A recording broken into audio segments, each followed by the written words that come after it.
Einstein once said, make everything as simple as possible. Yeah, it's easy to say. When I first read it, I thought, but how do I do it? And it turns out you can do that with framework thinking, because frameworks, by definition, is the simplest way to represent how something works. And so a lot of you have asked me, okay, I'm new to this framework thinking stuff. How do I get started? And let's talk about it in this video. If you're new here, I'm Vicky. I talk about framework thinking for clear communication and clear thinking. And let's get to how to think in frameworks.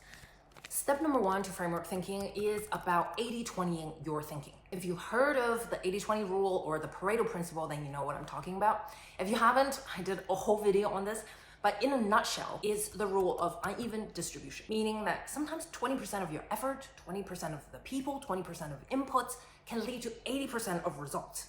And vice versa, sometimes 80% of all the effort you've put in only give you 20% of results. So knowing that with framework thinking, step number one is recognizing that not all information, all input, all effort is worth the same, and be able to then spot it actively, consciously throughout life. You're always looking for that high density, high impact information input, etc. Now, once you know that, how do you actually train your brain to notice what's actually helpful? That brings us to step number two of thinking in threes. It's such a simple rule, but if you nail thinking in three, you will have no problem with the rest of framework thinking. Because there is so much information overwhelm out there. All we're thinking about is how can I learn more? How can I know more? How can I research more? But the problem is when we then go to think through them, there's so much overwhelm. So we end up having really confused and really clouded thinking. So the idea with thinking in threes is out of the 1 million things that's out there, which three am I going to focus on? You are training yourself to be okay, letting go of some of the details and focusing on the three things. Because as we talked about in step one, not all details are made the same. They're not all worth the same. We want to focus on the ones that are highly impactful, that give us uneven distribution. So let me give you an example. Say we all care about productivity. There's not enough time and lots to do. So people ask, what do you do to improve your productivity? Most people, when they think, is just off the top of their head. They'll be like, oh yeah, I try to time block in my calendar. I try to wake up early. They're pulling ideas off the top of their head, not necessarily the most impactful ones. And for the person listening, one, they don't know where you're going. There's no structure to the answer. Two, they're thinking, are you just like making this up on the spot? What do I do? Like, should I believe that these things are important? Whereas, if you think in threes, right, it comes with, productivity, I manage three things: time, energy, and information. The game changes. Right? To the other person, wow, it's so clear. Productivity can be improved with time, energy, and information.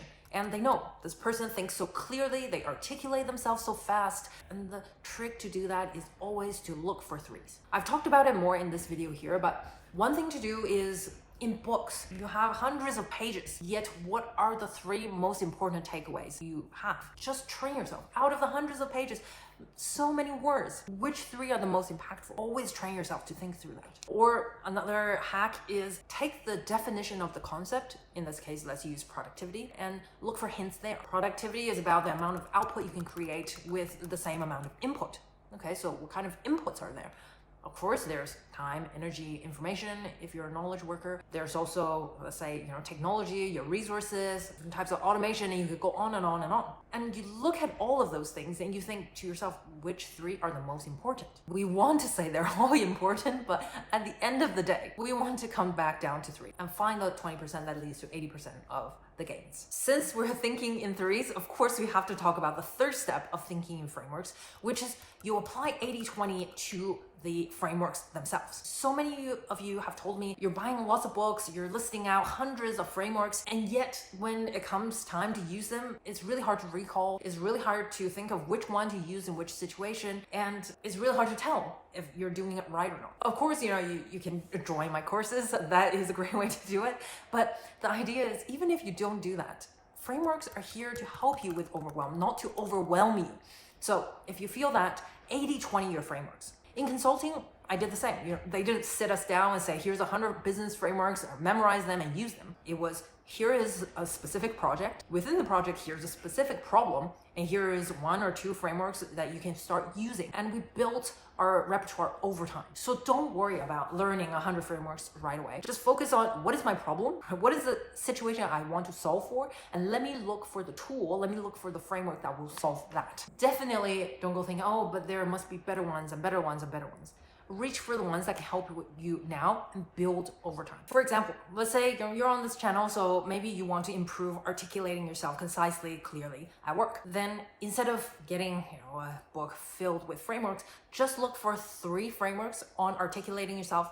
I have videos here, you have videos all over on the internet. Pick 3, look at them, and then from the 3, pick 1. 80-20 out of these 3, which one is going to be most impactful, most applicable to my situation? And then just use it, because the other element of framework thinking is about taking action, using these condensed pieces of knowledge, of gold nuggets, and apply them and get the results. And then build on the number of nuggets you have. Thinking in framework helped me remove all that noise and just identify the signal, and I hope it will for you too. If you want to find out more, check out this video here, and I'll see you in the next video. Bye!